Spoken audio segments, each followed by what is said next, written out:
Աշխարհաքաղաքականի մասին։ Չափազանց հետաքրքիր process-ներ են ընթանում։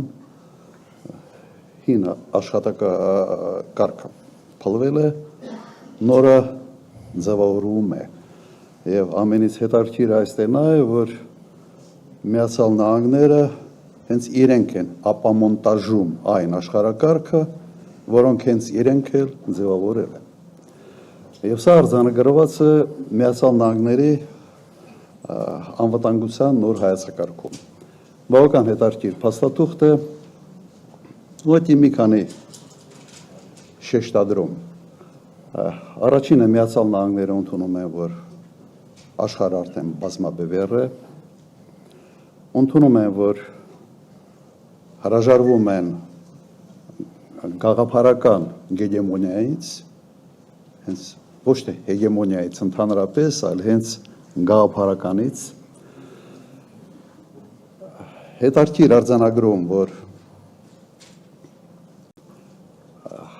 հիմնական հակառակորդը այսօր Չինաստանն է, մյուս արձանագրումը, որ Ռուսաստանի հետ պատրաստ են եւ տեսնում են հնարավորություն կառուցողական եւ պրագմատիկ հարաբերություններ կառուցել, Եվրոպայի գնահատականը եվրոպացիների համար նվաստացուցիչ էր, բայց ուղղակի հետևյալն է, որ Եվրոպան դեգրադացվում է։ Այդ բառը չի օգտագործվում, բայց ամբողջ բնութագիրը նշանակում է հենց դա։ Եվ տնտեսական, եւ արժե համակարգային, եւ այլ, եւ այլ, եւ այլ։ Եվ եւս մի շատ հետաքրքիր հանգամանք հենց մեզ համար ընդհանրապես Հարավային Կովկասը չի նշվում։ Զորո հիշատակում Հարավային Կովկասի մասին, սա նշանակում է մեկ բան, Միացյալ Նահանգները այստեղ չունեն ֆունդամենտալ շահեր,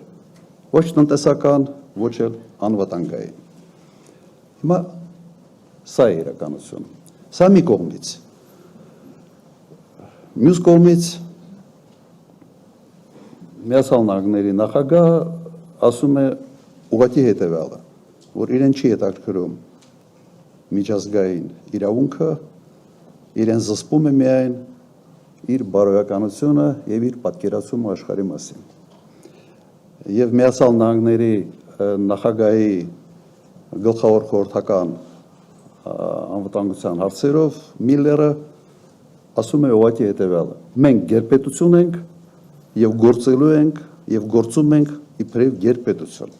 Սա եւս մեջբերում է։ Եվ հաջորդը, որ քաղաքավարությունը, անգլերեն մի քիչ ուրիշ բան է ասել, nicety, քաղաքավարությունը այլևս միջազգային հարաբերություններում մնացել է անցյալում։ Հիմա ինչպես համատեղել այս երկու հանգամանքը, մի կողմից բազմաբևեռ աշխարհը, մյուս կողմից այդ միակողմանի եւ ճնշումը կիրառելով քաղաքականությունը։ Առաջի հայացքից թվում է, թե բազմաբևեռ աշխարհը նշանակում է, որ ավելի մեծ ուշադրություն պետք է դարձնես հենց միջազգային օրենքների վրա, քանի որ կան հակառակորդներ, որոնք համադրելի են իրենց կարողություններով կոհել, եւ սա կարող է բերել բավական լուրջ խնդիրների։ Բայց հիմա փաստը սա է։ Ինչ կարգի հետևանքներ կարող են ստեղ ունենալ։ Առաջինը կամ պետք է լինի պատերազմ, մեծ պատերազմ, կամ երկրորդը աշխարհը պետք է բաժանեն ազդեցությունների գոտիների։ Ինչ է անում Տրամպը, կառավարվող էսկալացիայի ճանապարհով իսկապես փորձում է աշխարհը բաժանել ազդեցությունների գոտիների։ Սա ակնհայտ է։ Հիմա ինչ պետք է անի Հայաստանը։ Երևի գլխավոր հարցը փոքր երկրի համար եւ փոքր երկրների համար ընդհանրապես։ Աշխարհը շատ ավելի վտանգավոր է եւ իհարկե Հայաստանը պետք է անի ամեն ինչ գերպետությունների շահերի բախման կետերում չհայտնվելու համար։ Ես ուղղակի հիշեցնեմ, անցած անգամ եթե չեմ սխալվում, հետևյալ ձևակերպումն եմ տվել։ Հմուտ նավապետը փոթորիկի ժամանակ իր նավը օվկիանոս չի անում։ Չվտանգելու համար եւ նավը եւ ազնագազմը։ Հիմա սա ուղղակի վերաբերվում է Հայաստանի Հանրապետությանը։ Հայաստանը ոչ մի պարագայում չպետք է հայտնվի շահերի բախման խիզակետում։